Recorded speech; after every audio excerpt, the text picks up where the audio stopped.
السلام عليكم ورحمة الله وبركاته. هنبدأ سلسلة شرح جهاز الجي بي اس. مش لازم أن يكون الجهاز اللي أنا شغال عليه، هي الفكرة في الأجهزة كلها واحدة.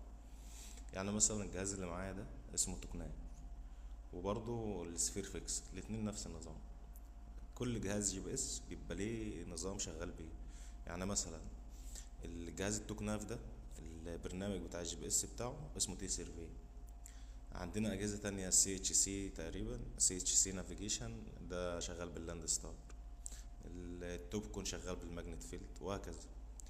فجهاز التوكناف والسفير فيكس البرنامج الخاص بتاعهم اللي هو التي سيرفي، اللي هو ده بدخل عليه. عندنا اول قائمه تحت اللي هي بروجكت. لو انا عايز اعمل ملف جديد بدخل على بروجكت مانجر اللي هي اول واحده.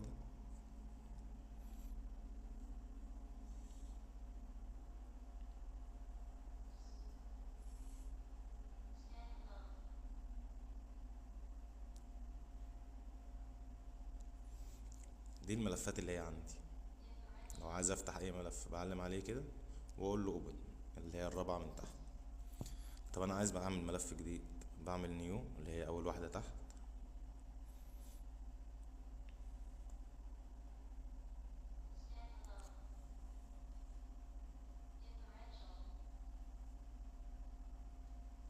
وبعدين البروجكت نيم هنا بعمل اسم الملف، مثلا اي دي. النوتس هنا الملاحظات، لو انت عايز تعمل اي ملاحظات او تكتب اسم اللي عمل الفايل او كده. تحت هنا في الكوردينيت سيستم يقول لك لو انت عايز تاخد نفس اعدادات الملف اللي قبل ده، فاعلم عليه هنا كيب بيز ستيشن بارامتر واقول له اوكي.